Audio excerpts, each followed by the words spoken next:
아, 가장 유명한 분이시면서도 또 가장 잘 모르고 있는 분이 예수님이라는 분입니다. 사실 예수님 모르는 분 없어요. 예수님을 다 알죠. 아는데 이제 예수님이 도대체 누구신가에 대해서는 잘 모르는 것 같아요. 각자 생각이 있고 또 세상에서 또 평가 내리는 부분이 있고 근데 가장 중요한 것은 예수님이 성경에는 예수님을 뭐라고 얘기하고 계시는지 누구라고 얘기하고 계시는지 그 부분을 좀 오늘 좀 아시면 좋겠습니다. 제가 예수님을 소개해 드릴 수는 있지만 예수님을 이렇게 믿게 해줄 수는 없고 또 예수님을 또 이렇게 영접하라고 또 받아들이라고 이렇게 강요할 수는 없습니다. 그래서 소개는 시켜드리지만 이제 그 이후의 일들은 이제 우리 각자 선택, 또 판단, 또 특별한 하나님의 인도하심에 있습니다. 그래서 오늘 이 시간에 내 안에 있는 또 내가 갖고 있는 예수님에 대한 선입견 또 예수님에 대한 세상적인 그런 평가들은 좀 다 내려놓고 성경에서만 뭐라고 얘기하고 있는지 성경에서 어떻게 증거하고 있는지 그 부분도 좀 객관적으로 좀 살펴보시고 그 이후에 판단을 좀 하시면 좋겠습니다. 왜 그러냐면은 사람의 인생은 때로는 누구를 만나느냐, 누구를 알게 되느냐에 따라서 인생에 큰 변화가 생기게 되고 또 어떠한 큰 일들을 겪게 되는 상황들이 있습니다. 그래서 개인적으로는 이 예수 그리스도라는 분을 인생에서 만나는 일이 굉장히 중요한 일이고 우리 인생에게 꼭 필요한 일이기도 하고 또 큰 일이기도 합니다. 그래서 여기 계신 분들도 예수 그리스도에 대해서 잘 아시고 좀 이렇게 좀 생각해 볼 수 있는 그런 시간이 되면 좋겠습니다. 먼저 요한복음 말씀을 한번 제가 좀 보도록 하겠습니다. 이게 아주 중요한 말씀이고요. 또 좋아하는 말씀이기도 하고 그렇습니다. 그래서 한번 오늘 이 말씀이 사실 주제 같은데 잘 좀 보시면 좋겠습니다. 영생이라는 것에 대해 얘기를 하고 있습니다. 영생은 한번 얘기하고 있는데요. 영생은 그러니까 영생은 곧 유일하신 참 하나님과 그가 보내신 자 예수 그리스도를 아는 것이니다라고 이야기하고 있습니다. 들어보셨던 말씀일 수도 있을 것 같아요. 성경 요한복음에 나와 있는 말씀인데요. 영생에 대해서 얘기하고 있습니다. 영생은 곧 유일하신 참 하나님, 그리고 그가 보내신 자 예수 그리스도를 아는 것이다. 그러니까 설명을 좀 드리면 영생이라고 하는 것은 두 분을 아는 거예요. 두 분을 아는 건데 한 분은 유일하신 참 하나님이고요. 또 한 분은 그분이 보내주신 자, 그분이 보내주신 분, 예수 그리스도라는 분을 아는 것이다. 하나님과 예수님을 아는 것이 곧 바로 영생이다라는 얘기입니다. 저 말의 이렇게 뜻은 아시겠죠? 그래서 저희가 첫 시간에 아마 이 하나님에 대해서 이렇게 말씀을 많이 드렸을 거예요. 그죠? 유일하신 분이다. 세상에 많은 신들이 있는데 진짜 신, 참신은 하나밖에 없는데 유일하신 분인데 그분이 성경에서 이야기하고 있는 예수 하나님, 여호와 하나님, 그분이 유일하신 참 하나님이시다. 하나밖에 없는 진짜 신이 하나님이시다라고 성경에서 잘 이야기하고 있습니다. 그래서 영생은 그 하나님을 아는 것입니다.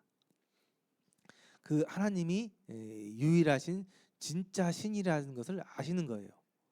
거기에 더해서 하나를 더 아셔야 되는데 그것이 그 유일하신 참 하나님이 우리 사람들에게 이 세상에 보내주신 분이 계시는데 그분이 예수 그리스도라는 분이신데 그분을 아는 것이다 라는 것입니다.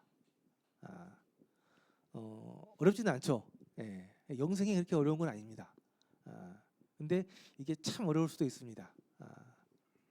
그래서 오늘은 이 전까지 계속 이 참 하나님에 대해서 말씀을 좀 드렸고요. 또 간접적으로 예표적으로 이 예수님에 대해서도 계속 말씀을 드렸습니다.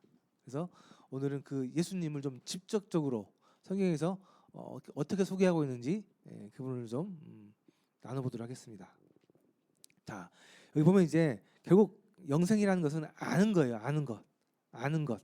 근데 성경에서는 이 아는 것에 대해서 좀 더 좀 깊이 얘기를 합니다. 아는 것, 아는 것. 아는 것을 이렇게 좀 더 깊이 아는 것을 얘기하는데 어떤 것을 안다고 얘기할까요? 안다고 얘기한다고 한다면 특히 사람을 안다고 한다는 거, 아는 것에 대해서 제가 이 아는 거에 대해서 사람을 아는 거에 대해서 이렇게 설명할 때 잘 쓰는 예가 하나 있는데요. 제가 이름이 추현수, 그러니까 성은 추씨고 이름은 현수. 이름은 현수 흔한데 성은 좀 특이하죠. 흔한 성은 아닙니다. 그래서 저를 이렇게 처음 만나는 사람들은 제 이름을 딱 듣고는 그래? 그러면 너 추성훈하고는 무슨 관계야? 때로는 추신수하고는 무슨 관계야? 요즘은 그 정치권에 그 요즘 위험하신 분 그 추경호 씨인가 있습니다. 추경호는 너랑 무슨 관계야? 물어보십니다. 의도는 알겠어요. 왜 그러냐면 추 씨가 흔하지 않으니까 왠지 친척일 수 있을 것 같다라는 생각이시죠. 그래서 그렇게 물어보는 분들이 계십니다. 그러면은 제가 얘기하죠. 몰라요.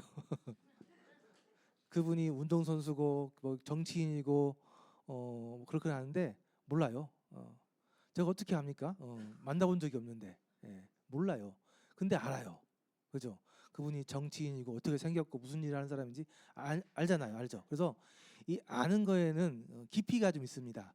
그냥 표면적으로 그 사람이 어떤 사람인지 아는 거랑 실제로 그 사람을 만나가지고 개인적인 관계가 있는 아는 거랑 이 두 가지 아는 게 있는 거예요. 그래서 진짜로 안다고 하는 것은 만나서 얘기해보고 그 사람도 나를 알고 나도 그 사람을 알고 관계가 쌓여져 있는, 관계가 성립이 되어져 있는 아는 것이 성경에서 얘기하고 있는 아는 것입니다. 좀 이해가 가세요? 그러니까 우리가 아는 것이라고 얘기했다고 해서 이렇게 객관적으로 아는 게 아니고 개인적으로 이렇게 친분이 있게 아는 것을 아는 것이라고 얘기하고 있는 거예요. 그래서 이 아는 것이 그렇게 아는 것을 얘기하고 있는 거예요. 그래서 여기서 얘기하고 있는 것은 하나님을 만나서 개인적으로 이렇게 관계가 쌓여 있는 아는 것. 또 예수님도 마찬가지예요.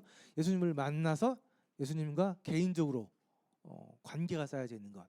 그분을 만나서 대화하고 그분이 나한테 얘기하는 걸 듣고 내가 그분한테 이야기를 하고 마음이 통하고 생각이 통해서 얘기하는 것. 알매 관계가 쌓이는 것을 아는 것이라고 표현하는 거예요. 그래서 이것이 쉬우면서도 어려운 게 그래서 좀 어렵다고 얘기하는 겁니다. 그래서 여기서 성경에서 얘기하고 있는 이 아는 것이라고 하는 것은 하나님을 인격적으로 만나는 것을 얘기합니다. 근데 하나님은 영이시기 때문에 우리가 눈으로 안 봐도 말씀을 통해서 하나님을 만나고 예수님을 만나서 대화할 수 있습니다. 그래서 우리 그리스도인들이 기도한다고 하죠. 기도하는 게 뭐예요? 기도하는 게 하나님과 대화하는 거예요. 그래서 이것을 안 해보신 분들은 솔직히 좀 이해하기 어려울 거예요. 근데 하나님을 개인적으로 만나서 관계가 쌓이고 그분과 함께 대화하는 사람들, 기도하면서 대화하는 사람들, 또 말씀을 보면서 대화하는 사람들은 하나님을 개인적으로 만나서 대화하면서 그분을 알아가는 과정에 있고 그분과의 관계가 쌓여져 가고 있는 그런 관계에 들어가 있는 겁니다. 사실 영생이라고 하는 것은 뭐 구원이라고 하는 건데요. 구원이라고 하는 것은 하나님을 이제 개인적으로 만나서 알아가기 시작하는 그 출발을 구원이라고 하고 영생이라고 하는 거예요. 그래서 지금 우리가 그 관계를 이제 출발하기 위해서 하나님을 알아야 된다, 예수님을 만나야 된다라고 계속 이렇게 표현하고 있고 말씀드리고 있는 겁니다. 그래서 우리가 소원하는 것은, 우리가 이 시간에 이렇게 말씀드리는 것은, 여기 계신 모든 분들이 이 말씀을 통해서, 딴 거 아니에요? 말씀을 통해서 하나님을 알고, 하나님을 만나고, 그분을 믿고, 그분을 하나님으로, 또 메시아로, 구원자로 받아들이는 이 삶의 출발이, 삶의 시작이, 관계의 시작이 있게 되기를 바라는 거고요. 그게 영생의 출발이고 구원의 시작입니다. 그래서 이 말씀에는 굉장히 그런 깊은 의미들이 있는 거예요. 그래서 다시 한번 말씀드리는데요, 좀 이제 정확하게 풀어서 얘기합니다. 영생이라고 하는 것은, 구원이라고 하는 것은 두 분을 아는 것인데, 두 분을 만나는 것인데, 한 분은 유일하신 참 하나님이고, 또 한 분은 그분이 보내주신 분, 그분이 우리들에게 직접 보내주신 분 예수 그리스도를 개인적으로, 인격적으로 만나는 것, 그분을 받아들이는 것이 영생, 구원이라고 하는 겁니다. 그래서 예수님을 안다고 해서 다 구원받는 게 아닙니다. 예수님을 안다고 해서 내가 다 영생이 있는 게 아니에요. 예수님을 안다는 것은 여기 나와 있는 것처럼, 성경에서 이야기하고 있는 것처럼, 그분을, 그가 보내주신 자, 하나님 보내주신 메시아, 구원자, 하나님의 아들, 참 하나님이라고 인정하고, 이해하고, 받아들이고 믿는 것, 그것을 아는 것이라고 이해하고 있는 것이고, 우리는 만난다고 표현하고 있고, 우리는 영접했다고 이렇게 표현하고 있는 것, 그것이 구원이고 영생이라는 겁니다. 쉬운 것 같으면서도 어렵죠. 왜 어렵냐면은 받아들이는 것은, 믿는 것은 내가 하는 게 아니고 하나님께서 성령님을 통해서 해주신 것이기 때문에 그래요. 내가 하는 게 아니기 때문에. 아는 것까지는 내가 할 수 있어요. 들으면 되니까, 정보를 취득하면 되니까. 그러나 만나는 것은, 내가 아무리 만나려고 해도 하나님이 만나주지 않으면, 상대방이 만나주지 않으면 만날 수가 없습니다. 그래서 만나는 것은, 그분을 믿는 것은, 그분을 영접하는 것을, 받아들이는 것은 하나님께서, 예수님께서 허락해 주셔야 가능한 거예요. 그래서 성경에 보면은 나를 찾는 자들이, 구하는 자들이 나를 만날 것이다라고 얘기하셨습니다. 그러니까 하나님께서는, 예수님께서는 나를 찾는 사람들에게는, 나를 만나려고 하는 사람들에게는 만나 주시겠다는 거예요. 그런데 못 만나는 이유는 뭐예요? 찾지도 않고 구하지도 않기 때문에 그런 겁니다. 이유는 딱 거기 있어요. 하나님은 모든 사람들을 다 만나기를 원하시고, 그분들이 영생을, 구원을 얻기를 원하시는 것이 하나님의 뜻입니다. 분명히 나와 있어요, 말씀에. 자, 그래서 오늘 이 시간에는 성경에서 얘기하고 있는 예수님, 그분이 어떤 분이신가에 대해서 설명을 좀 해드리겠습니다. 그 다음에 이제 여러분들이 하실 일이에요. 여러분들이 그 하나님을, 그 예수님을, 그 메시아를 여러분들이 구하고 찾아야 되는 거예요. 그렇게 할 때 하나님께서 여러분들에게 찾아오셔서, 예수님께서 여러분들이 마음에 들어오셔서 여러분들을 만나주시고, 여러분들과의 그 관계, 삶의 관계, 친분이 쌓이게 되는 겁니다. 그게 이제 구원이라고 얘기하는 거예요. 자, 그래서 오늘은 예수님에 대해서 설명을 드릴 건데요. 예수님은 성경의 주제입니다. 그러니까 이 성경 말씀의 주제가 예수님이세요. 이 위대한 책, 하나님의 말씀이라고 하는 이 어마어마한 이 책의 주제가 예수님이에요. 제가 처음에 말씀드렸죠. 이 책은 하나님께서 쓰셨는데, 이 책의 주인공이 있는데, 그 주인공이 예수님이라는 분이시다라고 말씀드렸잖아요. 그죠? 그래서 이 성경책의 주제는, 이 성경책의 주인공은 예수님이에요. 예수님. 그리고 이 성경책의 조연들은 여러 예수님을 증거하는 사람들이 있고요. 우리도 이 성경책의 조연입니다. 예수님을 만나야 되는 조연들인 거예요. 그래서 성경책 이 구성 자체가 예수님을 주제로 대해서 이렇게 되어져 있습니다. 그래서 신약과 구약, 오실 예수님, 오신 예수님, 다시 오실 예수님에서 이렇게 주제가 예수님에 대한 책이에요. 그리고 성경책은 이 예수님에 대해서 많은 예언들을 해주셨습니다. 예수님께서 실제로 이 땅에 오실 것이다라는 그 예언의 말씀들이에요. 아까 말씀드렸죠. 참 하나님과 그가 보내주신 자, 참 하나님이신 하나님께서 보내주신 자, 우리에게 보내주신 자, 그분이 예수 그리스도, 그분을 아는 것이라고 얘기했잖아요. 그래서 이 성경책의 내용들은, 특히 이 구약의 내용들은 예수님 그 오시기 전의 내용들이니까요. 구약의 내용들은 예수님께서 이 땅에 오실 것이다라는 것을 예언한 내용들이 구약의 내용들이에요. 그래서 아까 말씀드린 것처럼 내가 보내주실 자, 내가 보내주실 분, 그 예수님을 아는 것이 영생이다. 그리고 그분에 대해 그 예수님이 오실 것이다라고 이렇게 성경의 많은 부분에 있어서 예수님의 오심에 대해서 이렇게 예언을 하고 있습니다. 그분은 이사야에서 보니까 다윗의 후손으로 오실 것이고, 그러니까 다윗이라는 사람의 후손으로 오실 것이고, 처녀의 몸에서 태어나실 것이고, 베들레헴에서 태어나실 것이고, 이런 아주 정말 자세한 내용들이 미래 일임에도 불구하고 잘 정확하게 예언들이 되어져 있었고, 실제로 그 예언이 이루어지는 것이 성경의 내용입니다. 그래서 이미 그분이 오시기도 전에 그분이 언제 어떻게 오실 것이고 무슨 일을 하실 것인가에 대해서 예언들이 다 이렇게 기록이 되어져 있었고요. 이것이 실제로 이루어지게 되었습니다. 자, 그래서 좀 이렇게 그림으로 설명을 하면 이렇게 되어 있습니다. 이 하나님의 이 시간 테이블이 쭉 있는데요. 그 중심 한 가운데에는 예수님께서 오신 서기 0년 예수님이 오신 그 사건이 있고요.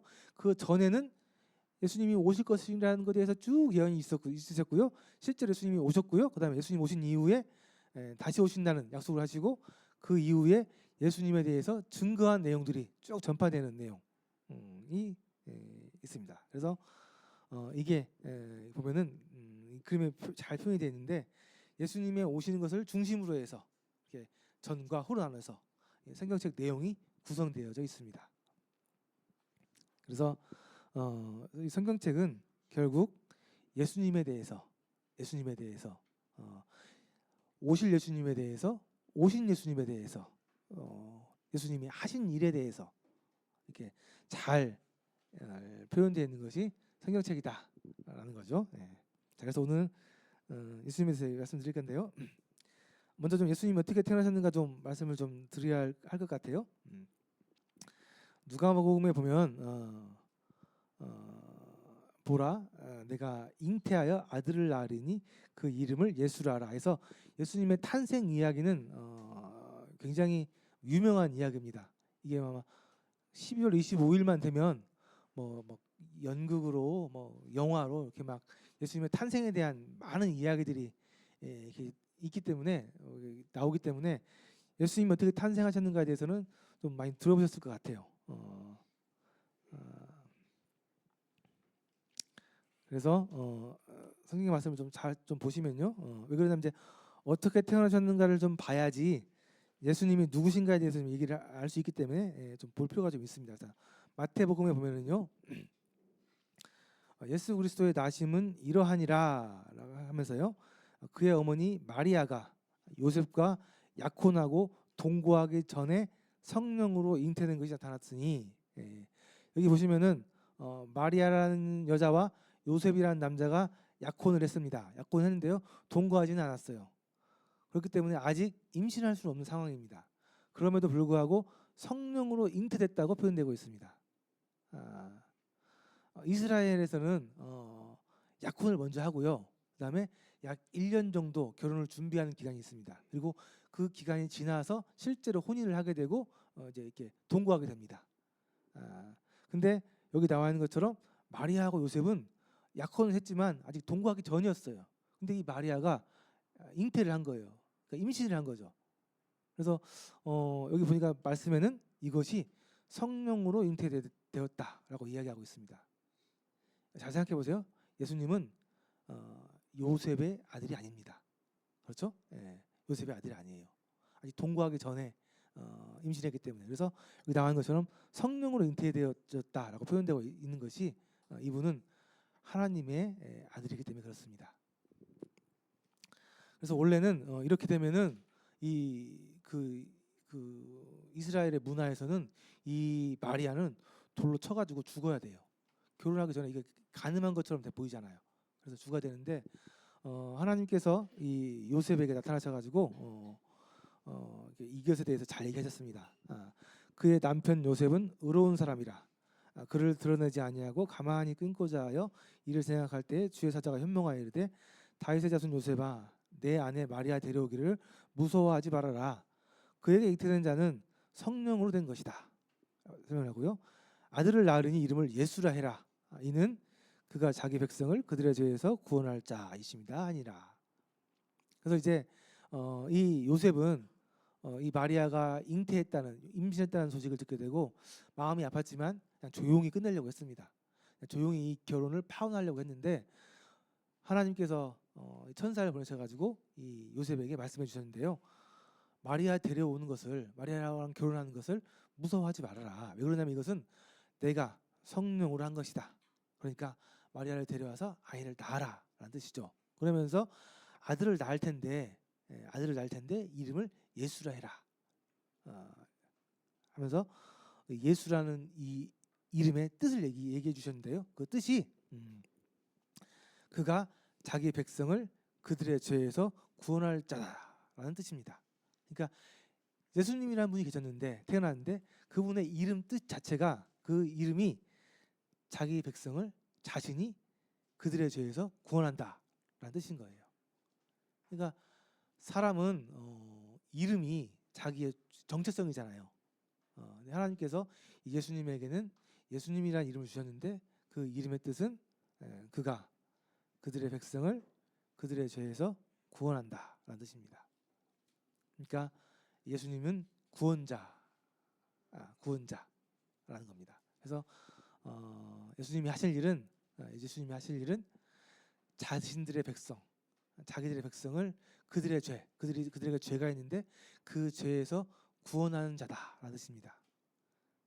이 말씀에 잘 나와 있는 것처럼 예수님이 뭐 하시는 분이신지, 왜 태어나셨는지, 앞으로 무슨 일을 하실 것인지 이 이름에 잘 나와 있죠. 그래서 그분은 죄에서 자신들의 백성을 구원할 자, 메시아로 이 땅에 태어나신 거였습니다. 자, 이 모든 일이 된 것은 주께서 선지자로 하신 말씀을 이루려 하심이니 이 일은 이미 내가 선지자들 통해서 미리 예언했던 일이다. 내가 구약에 수많은 선지자들을 통해서 너희들을 구원할 수 있는, 너희들을 그 죄에서 구원해 줄 수 있는 메시아를 보내주겠다라고 약속했던 그 일을 이루려고 하는 것입니다. 그래서 우리가 그 창세기부터 아담과 하와 때부터 지난주에 그 성막의 이야기까지 그 죄에서 사람들을 구원해 주시는 대속자, 구원자에 대해서 쭉 말씀을 계속 드렸잖아요. 그 예언되어졌던 그분이 오시는 것이 이분이다라는 것을 얘기하고 있는 거죠. 그래서 실제로 예언이 되어 있었던 말씀인데요. 보라 처녀가 잉태하여 아들을 낳을 것이요 그의 이름은 임마누엘이라 하리라. 여기 나와 있는 것처럼 임마누엘이라는 뜻은 하나님이 우리와 함께 하신다라는 뜻입니다. 하나님이 우리와 함께 하신다. 그 지난주에 성막 얘기하면서 제가 성막의 첫 번째는 하나님이 우리 가운데 거하신다라는 뜻이라고 말씀드렸죠. 그 말씀, 그 성막의 뜻이 실제로 이루어지는 것이 예수님의 태어나심이십니다. 하늘에 계신 놀라우신 높으신 그 신께서 이 땅에 내려오셔서 인간의 모습으로 사람들과 함께 하시는 하나님, 인간들과 함께 하시는 하나님, 임마누엘, 그분이 예수님, 예수 그리스도 연결이 되죠? 네, 그 예수님이라는 겁니다.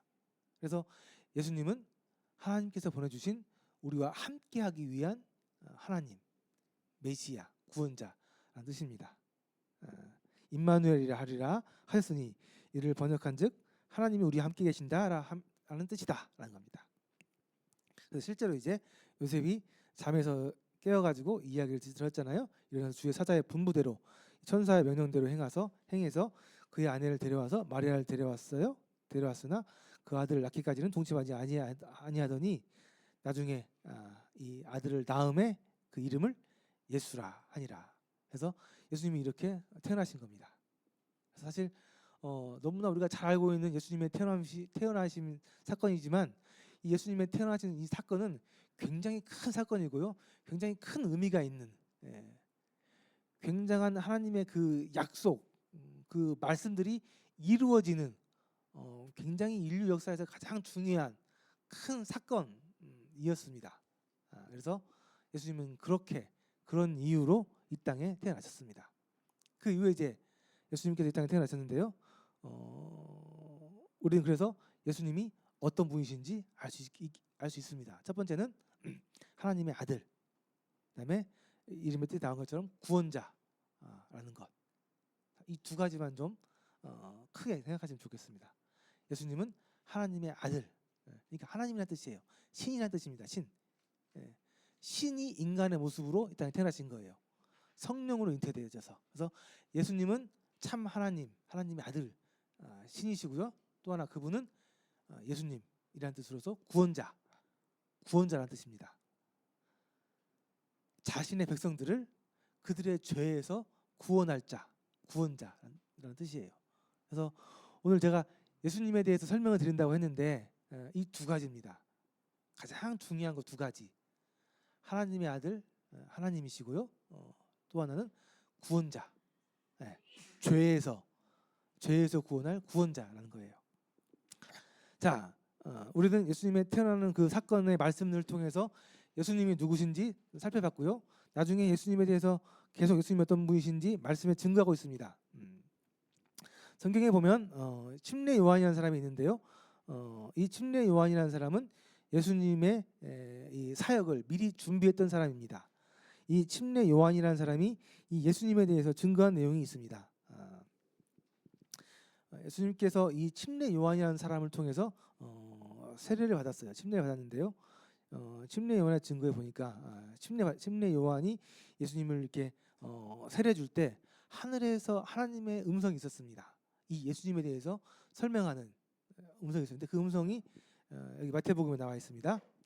예수님께서 십례를 받으시고 물 위에서 올라오실새 하늘이 열리고 하나님의 성령이 비둘기같이 내려 자기 위에 임하심을 보시더니 하늘로부터 소리가 있어 말씀하시되 이는 내 사랑하는 아들이요 내 기뻐하는 자라 하시니라. 자, 여기 보면 하나님께서 예수님을 뭐라고 말씀하셨어요? 네, 사랑하는 아들이다라고 얘기하고 있습니다. 그러니까 예수님은 인간의 몸을 입고 사람처럼 보이시지만 성경에서 계속 증거하고 있는 것처럼 또 하나님께서 직접적으로 음성으로 사람들이 들을 수 있는 음성으로 증거하신 그 내용은 예수님이라는 이 사람은 내가 사랑하는 아들이다. 하나님께서 말씀하신 거예요. 내 사랑하는 아들이다. 이 예수님은 내가 사랑하는 아들인데 내가 기뻐하는 자다. 하는 것이 예수님에 대한 증거입니다. 하나님께서 예수님에 대해서 내 사랑하는 아들이다 얘기해 주신 거예요. 또 이 침례 요한은 예수님에 대해서 이렇게 얘기했습니다. 요한이 예수께서 자기에게 나아오심을 보고 이르되 보라 세상 죄를 지고 가는 하나님의 어린 양이로다 라고 얘기했습니다. 아까 하나님의 음성은 하나님의 아들이라고 말씀했고요. 이번에는 침례 요한의 증거인데요. 침례 요한은 하나님의 어린 양이라고 얘기하고 있습니다. 하나님의 어린 양. 근데 이 어린 양이 무슨 일을 하냐면은 세상 죄를 지고 가는 하나님의 어린 양이다라고 표현하고 있습니다. 자, 이 어린 양이라는 게 어떤 의미가 있을까요? 특별히 세상 죄를 지고 가는 어린 양이라고 하는데 왜 세상 죄를 지고 가는 어린 양이라고 얘기했을까요? 그 의미는 우리가 지난 시간에 나눴던 그 성막에서 드려졌던 그 희생 제사의 그 내용이 들어져 있습니다. 지난주에 말씀 기억나시는가요? 그 성막에서 드려졌던 죄를 사하는 제사, 죄를 지은 사람이 흠 없는 염소 동물을 데려와서 그 자신의 죄를 그 사람의 죄를 동물에게 전가시켜서 그 동물이 대신 죽는 그 대신 그 죄를 가져가는 그 대속제사에 나와 있는 그 모형 말씀드렸잖아요. 그 모형의 실제가 예수님이라는 겁니다. 예수님이 그 죄를 대신해서 죽는 그 어린 양, 그 동물이라고 표현하시고 계신 거예요. 그래서 예수님을 하나님의 어린 양이라고 표현하고 있는 겁니다. 그 제사하고 이 예수님을 어린 양이라고 표현한 이 말씀이 좀 이렇게 매치가 되시는가요? 몇 번 말씀을 드렸기 때문에 어렵지 않게 매치가 될 거예요. 그죠? 네. 그래서 그 성막에서 죽었던 그 동물이 자신을 데려온 그 사람의 죄를 대신 가져갔던 것처럼 예수님도 마찬가지입니다. 하나님의 어린 양인데요. 이 하나님도 이 예수님을 통해서 이 예수님이라는 어린 양을 통해서 죄값을 치르려고 하셨는데 그 치르려고 하는 그 죄값이 그 죄가 여기 나와 있는 것처럼 세상죄라는 세상죄. 어떤 한 사람의 죄가 아니라 세상죄라고 표현하고 있습니다. 세상. 그 성경에 보면 세상이란 말이 많이 나오는데 세상의 의미가 세 가지가 있습니다. 근데 그 중에 하나가 세상에 있는 모든 사람들이라는 의미가 있어요. 성경에 세상이란 말이 세 가지 의미로 쓰이는데 그 중에 하나가 세상에 있는 모든 사람들이라는 의미가 있는 것이 세상이라는 뜻의 또 하나의 의미예요. 그러니까 여기서는 그 세상에 있는 모든 사람들을 의미하고 있는 것이 이 세상이라는 뜻입니다. 그러니까 이 예수님은 하나님의 어린 양, 죄값을 치르는 어린 양, 죄를 지고 가는 하나님의 어린 양인데 이 하나님의 어린 양 예수님께서 지고 가신 그 죄는 세상죄. 그 세상이라는 것은 세상에 있는 모든 사람들을 얘기하기 때문에 세상 모든 사람들의 죄를 지고 가는 하나님의 어린 양이라는 뜻입니다. 자, 세상에 있는 모든 사람들, 여기 계신 모든 사람들 많이 있죠? 세상의 모든 사람들의 여러분이 들어가요, 안 들어가요? 저는 들어가요, 안 들어가요? 그러면은 10년 전에 죽었던 저희 할아버지는 들어갈까 안 들어갈까요? 예? 들어갈까요? 예, 들어간다. 예. 그러면 앞으로 태어날 우리 아기 아마 10월달에 태어났는데 그 아기는 이 세상에 들어갈까 안 들어갈까요? 들어가죠. 예. 그래서 나중에 좀 정확히 말씀드리겠는데 하나님은 이 시간을 초월하는 분이라고 말씀드렸죠. 그분에게 과거, 현재, 미래는 의미가 없습니다. 그분이 모든 사람이라고 얘기를 하면 과거에 있던 사람들, 현재 있는 사람들, 앞으로 태어날 사람까지 다 아우르는, 다 포함하는 모든 사람이에요. 하나님에게는. 그 하나님이 세상 모든 사람이라고 얘기한 것은 과거에 있던 사람들뿐만 아니라 앞으로 태어날 사람들의 모든 사람들의 죄를 다 가져가는, 다 대신 해결하는 하나님의 어린 양이다라는 표현인 거예요. 자, 그래서 예수님에 대해서 설명을 드리고 있는데요. 예수님은 첫 번째는 하나님의 아들이고 또 하나는 구원자신데 세상에 있는 모든 사람들의 죄를 대신 가져가는, 대신 해결하는 하나님의 어린 양, 구원자, 메시아다라는 뜻인 거예요. 이 두 가지가 예수님의 본분이신 겁니다. 어렵진 않죠? 예. 자, 이제 성경에서 예수님에 대해서 이렇게 설명하고 있는 거예요. 소개하고 있는 거예요, 이게. 제가 지어내거나 제가 이렇게 만드는 게 아니고 성경에서 얘기하고 있는 것이 예수님에 대한 설명입니다. 예수님은 그런 분이세요. 그 이후에 실제로 예수님께서 이 일을 하십니다. 예수님의 그 삶 가운데 마지막 사역은 마지막에 그분이 하셨던 일은 우리가 잘 알고 있는 것처럼 십자가에서 죽으신 거예요. 예수님께서 십자가에서 죽으신 건 다 알고 계시죠? 죽으신 거예요. 왜 죽으셔야 되는지 이해 가시겠어요? 예. 그 동물들이 죄값을 치르는 것은 자기의 목숨을 내놔서 그 죄값을 치렀잖아요. 마찬가지 예수님도 세상 모든 사람들의 죄값을 치르기 위해서는 당신이 죽으셔야만 했습니다. 그래서 죽으신 거예요. 왜 예수님께서 죽으셔야만 했는지 이해가 되시겠어요? 하나님이라고 하면서 왕이라고 하면서 왜 죽냐? 말이 안 된다. 예수님에 대해서 모르니까 그런 얘기가 나오는 거예요. 예수님은 원래 구원자, 죽기 위해서 태어나신 분이에요. 그렇기 때문에 그분의 마지막은 죽음이셨습니다. 당연한 거예요. 근데 모르니까 이게 잘못 오해하시는 거죠. 자, 그래서 예수님께서는 하나님의 아들이시면서 구원자, 하나님의 어린 양이었다. 세상의 모든 죄를 지고 가는, 모든 죄를 해결하는 하나님의 어린 양이었다라는 것이 성경의 예수님에 대한 증거입니다. 자, 예수님께서 이 땅에 태어나셔서요, 약 33년 정도 사셨습니다. 그러니까 33살에 돌아가셨다고 하는 거니까 일찍 돌아가신 거죠. 안타깝게도 일찍 돌아가셨어요.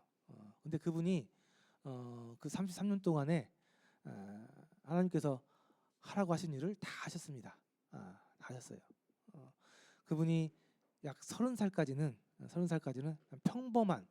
평범한 이스라엘 그 가정의 자녀로서, 아들로서 사셨습니다. 목수, 정확히 얘기하면 목수라고 하기는 그렇고요. 집 짓는 사람, 집 짓는 사람으로 30년 동안 사셨습니다. 그 아버지 요셉과 함께 그 가정의 아이들을 큰 형이었으니까요. 아이들을 부양하는 그 평범한 가정의 아들로서, 큰 아들로서 30년을 사셨어요. 그 당시 이스라엘 사람들의 평범한 이스라엘 사람들의 삶이 녹록지 않았습니다. 하루하루 먹고 사는 게 쉬운 일이 아니었어요. 예수님께서는 그 30년 동안 그 삶을 사신 거예요.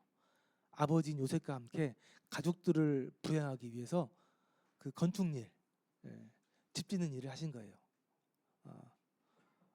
대부분 이제 집 짓는 일은 나무 깎고 돌 깎고 해서 목수 일하시는 일을 하신 거예요. 그러니까 그분이 30년 동안 편하게 사신 게 아닙니다. 인간들의 삶을 그대로 사셨어요. 평범한 인간들의 삶. 이것은 하나님의 뜻이기도 했습니다.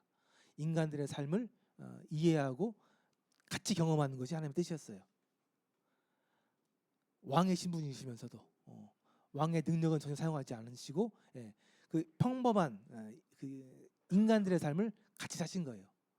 우리와 함께 하시기 위해서. 그렇게 30년을 사셨습니다. 근데 제가 생각해도 참 쉽지 않았을 것 같아요. 먹고 살기 힘든 시대였거든요. 아마 어렵게 사셨을 것 같아요. 그렇게 30년을 사시고 그분이 약 딱 3년 정도 이 구원자로 공식적으로 사역을 하시는 것이 이 하나님의 아들로서 메시아로서 사역을 딱 3년 생활하신 거예요. 그래서 성경에 나와 있는 대부분의 예수님에 대한 기록들은 그 3년 동안 이루어졌던 일들을 기록하고 있는 거예요. 예수님께서 그 3년 동안에 많은 말씀을 전하셨죠. 회개하라, 천국이 가까워졌다. 회개하고 주 예수를 믿어라. 오늘 그 복음의 말씀을 3년 동안 전하신 거예요. 그 말씀을 전하시면서 당신을 증거하기 위해서, 내가 하나님의 아들이야, 내가 메시아라는 것을 증거하기 위해서, 안 믿으니까 많은 기적들을 베푸셨어요. 그래서 잘 본 것처럼 물로 포도주를 만들고 바다 위를 걷고 죽은 사람을 살려내고 하는 그런 기적들, 그 일들을 예수님께서 3년 동안 하신 거예요. 왜? 믿으라고. 내가 하나님의 아들이고 내가 메시아다라는 것을 증거하기 위해서 그 일을 하신 거예요. 그러니까 성경에 나와 있는 그 수많은 예수님의 기적들은 예수님이 그냥 하신 게 아니에요. 다 이유가 있었습니다. 자신이 편하게 하는 게 아니고 불쌍한 사람들 도와주기 위해서. 오병이어 기억 아시죠? 물고기 2마리하고 보리떡 5개로 5,000명을 먹은 사건. 실제 이게 그 얘기하면 이제 말도 안 되는 소리라고 이렇게 하시는데 이제 그건 이제 예수님이 하나님이라는 것을 인정하지 않을 때 말이 안 되는 얘기고, 하나님이신 분 예수님이기 때문에 이건 뭐 어려운 일이 아닙니다. 근데 그 일을 하신 거 보십시오. 그 일을 위해서, 그 일을 예수님께서 왜 하셨습니까? 예, 우리 그 수많은 그 백성들이, 그 사람들이 먹을 게 없으니까 하나님께서 측은하셔서 그 일을 하신 거예요. 그래서 절대 예수님께서는 그 33년이나 삶 동안에 자신을 위해서, 자기를 위해서 살지 않으셨습니다. 그래서 예수님께서 많은 일을 하셨는데요. 사역을 시작하시면서 얘기하십니다. 나는 너희를 회개하기 위하여 물로 새를 펼거니와 내 뒤에 오시는 이는 나보다 능력이 많으시니 나는 그의 신을 열기도 감당하지 못하겠느라. 그는 성령과 불로 너에게 세를 베푸실 것이요 손에 키를 들고 자기의 타작마당을 정하게 하사 알곡은 모아 곳간에 들이고 뚝딱이는 꺼지지 않는 불에 태우시리라. 예수님이 앞으로 하실 일에 대해서 침례 요한의 증거입니다. 근데 결국 예수님이 하시는 일은 알곡은 모아서 곳간에 들이고 뚝딱이는 꺼지지 않는 불에 태우겠다라는 것이 예수님께서 하실 일이라는 겁니다. 그러니까 예수님을 만나고 인정하고 받아들이고 영접한 사람들은 여기에 보면 알곡이라고 표현하고 있습니다. 자신의 백성이라고 표현하고 있어요. 그래서 알곡, 예수님을 받아들이는 사람들에게는 내가 그들을 모아서 모으겠고, 믿지 않는 쭉정이들 우리가 그 곡식을 털어보면 알맹이들 알고 그 껍데기 나오잖아요. 이제 껍데기라고 표현하고 있는 거예요. 그래서 안타깝게도 예수님을 인정하지 않은 사람들, 받아들이지 않은 사람은 여기서 쭉정이라고 표현하고 있고요. 이 쭉정이들이 쓸모가 없기 때문에 불에 태우시겠다라는 것이 하나님의 뜻이고요. 이게 그 하나님의 뜻을 예수님께서 하시는 겁니다. 그래서 오늘 제가 예수님에 대해서 설명을 드리지만 이게 이것 때문에 사실 무서운 겁니다. 이게 하나님의 선언이기 때문에 그렇습니다. 알곡은 모아서 거둬들이고 쭉정이는 불에 태우겠다. 이게 하나님의 뜻이에요. 하나님이 창조하신 피조물에 대한 하나님의 뜻입니다. 특별히 자신의 형상으로 해서 아주 귀하게 지은 창조한 이 사람들에 대해서 하나님의 뜻입니다. 여전히 하나님을 믿지 않고 하나님 밖에서 하나님을 배반한 사람들에게 대해서는 다 태우겠다. 그러나 하나님에 대해서 인정하고 받아들이고 하나님 안에 들어온 사람들에 대해서는 받아들이겠다라는 것이 하나님의 뜻이에요. 그러니까 안타깝게도 뭐 불행인지 어쩔지 모르겠지만 안타깝게도 인간의 결국은 둘 중에 하나입니다. 알곡으로 모아지거나 뚝정이로 태워지거나 결국 인간의 결국은 성경에서 얘기하고 있는 것은 이게 사실입니다. 그래서 저희가 이 시간에 이렇게 예수님에 대해서 자세히 설명을 하고 때로는 이렇게 강권하는 이유가 여기에 있습니다. 예수님을 만나고 믿어서 영접해서 알곡이 되어야만 이 불에 태워지는 이 불상사를 면할 수 있기 때문에 말씀을 드리는 겁니다. 성경에 얘기하고 있잖아요. 계속 얘기하고 있습니다. 알곡은 모아서 거둬들이고 쭉정이는 불에 태워서 없애겠다. 하나님 뜻입니다. 그래서 이것을 결정하는 그 기준은 예수님입니다. 예수님을 만나서 믿느냐, 영접하느냐, 그렇지 못하느냐에 따라서 결과가 나눠지게 됩니다. 근데 그 결과는 너무나 극과 극이에요. 그래서 정말 중요한 일이죠. 자, 그래서 예수님에 대해서 다시 한번 좀 더 깊이 설명을 드리면은 예수님에 대해서 이 시작 성경에 이 네 가지 큰 책이 있는데 그 책에서 설명을 하고 있습니다. 예수님은 왕이라고 표현하고 있기도 하고요, 종이라고도 표현하고 있고 또 인간이라고 표현하고 있고 하나님이라고 표현하고 있습니다. 이게 참 아리송해요. 어떻게 왕이면서 종일 수가 있느냐? 어떻게 인간이면서 하나님일 수 있느냐? 참 이해하기 어려운 분이죠. 하나님이기 때문에 그렇습니다. 신분적으로 왕이에요. 신분적으로 예수님은 왕이에요. 신이기 때문에. 근데 그분이 이 땅에 오신 일은 종의 일을 하기 위해 오셨기 때문에 그래요. 종이라고 표현하고 있는 거예요. 왕이심에도 불구하고 인간들을 섬기는 종의 일을 하기 위해 오셨기 때문에 예수님은 왕이시면서도 종이라고 표현하고 있는 겁니다. 그분은 인간으로 오셨습니다. 왜? 우리 함께하기 위해서, 또 죽으시기 위해서 인간으로 오셨고요. 그럼에도 불구하고 그분은 여전히 하나님이십니다. 그래서 예수님은 왕이면서 종이고 인간이면서 하나님이신 거예요. 마태복음에 왕이라고 표현되어 있고요. 마가복음에는 종이라고 설명하고 있습니다. 누가복음에서는 사람, 인자라고 표현하고 있고 요한복음에서는 그럼에도 불구하고 하나님이다라고 표현하고 있습니다. 요한복음 20장 30절에 보면 오직 이것을 기록하면, 요한복음이라는 이 책을 기록한 것은 예수님께서 하나님의 아들 그리스도이심을 믿게 하려 합니다. 또 너희로 믿고 그 이름을 힘입어 생명을 얻게 하려고 한다. 이 요한복음이라는 책이 예수님이라는 분이 하나님이라는 것에 잘 증거하고 있는 책인데 그 목적이 뭐냐면은 예수님께서 하나님의 아들 그리스도이신 것을 믿게 하기 위해서, 받아들이게 하기 위해서, 영접하기 위해서 내가 이 책을 썼다, 이 기록을 남겼다라는 게 이 요한복음의 기록 목적이라는 겁니다. 그래서 요한복음을 자세히 잘 읽어보면 이분이 인간의 모습으로 인간처럼 사셨지만은 결국 그분은 하나님이셨구나 라는 결론에 도달하게 되는 것이 이 요한복음의 책의 내용이라는 겁니다. 그래서 그 이름, 아까 말씀드렸죠. 그 이름의 뜻이 뭐라고 그랬습니까? 자기 백성을 그들의 죄에서 구원할 구원자라는 뜻이라고 얘기했잖아요. 그 이름을 힘입어서 영생을, 생명을 얻게 하려고 한다. 요한복음을 쓰신 목적이 그렇다는 겁니다. 그래서 예수님이 하나님의 아들이신 것을 여러분들이 믿게 되는 것이 생명을 얻게 되는 것이다. 그것을 다시 한번 얘기하고 있는 거예요. 그분이 하신 일은 많습니다. 이 불쌍한 여자를 만나기도 하셨고요. 눈먼 사람을 치유해 주기도 하셨고, 수많은 사람들을 먹이기도 하시고, 바다에서 풍랑을 잔잔하기도 하셨고 죽은 자를 살리기도 하셨습니다. 그럼에도 불구하고 그분의 마지막 사역은 십자가 위에서 돌아가셨습니다. 죽으셨습니다. 말씀드렸잖아요.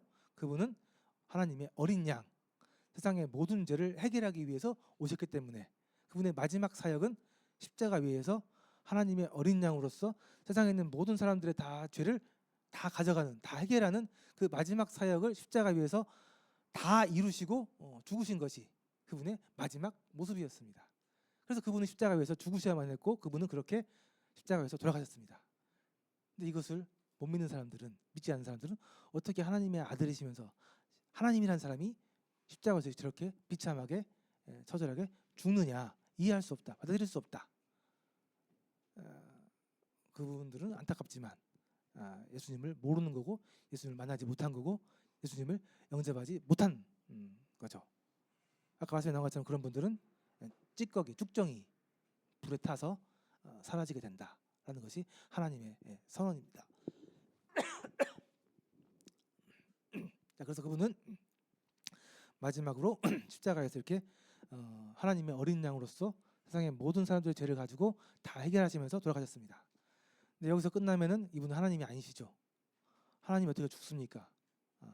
그분은 죽을 수 없는 하나님이십니다. 그래서 실제로 그분은 부활하십니다. 죽은 지 3일 만에 부활하셨습니다. 그리고 이 부활하신 예수님을 만나는 사람들이 그 당시에 수많은 사람들이 봤습니다. 부활하신 예수님을. 그래서 그분은 인간이시면서 하나님이라는 거예요. 인간으로 죽으셨지만 하나님이기 때문에 죽을 수 없어요. 부활하셨습니다. 그래서 하나님께서 계획하신 인류의 구속 사역이 예수님의 태어나심, 죽으심, 부활을 통해서 모든 그 하나님의 뜻이 정확하게, 지혜롭게, 완벽하게 이루어진 것이 예수님의 탄생, 그분의 죽으심, 부활까지 이 일이 이렇게 이루어지게 된 겁니다. 그래서 다음 시간에는 그 예수님의 그 죽으심에 대해서 좀 더 자세하게 설명을 좀 드리도록 하겠습니다. 그래서 다시 한번 좀 보도록 하겠 텐데, 오늘 주제 말씀입니다. 굉장히 중요한 말씀이죠. 다시 한번 좀 보겠습니다. 영생은 곧 유일하신 참 하나님, 유일하신 진짜 하나님, 또 그가 보내신 자 예수 그리스도, 이 두 분을 아는 것이다. 그 두 분을 만나는 것이다. 그 두 분을 인정하고 받아들이는 것이다. 이것이 영생이고 생명이고 구원이다. 요한복음 17장 3절의 말씀. 자, 이 말씀을 마음에 잘 새기시고 머리에 잘 기억하시고 한 주 동안 잘 좀 생각해 보시면 좋겠습니다. 그리고 다음 시간에 그 예수님의 마지막 사역, 그 죽으심에 대해서 다시 한번 좀 더 자세하게 설명을 드리도록 하겠습니다. 자, 그럼 말씀 이상 마치고요. 기도하고 마치도록 하겠습니다.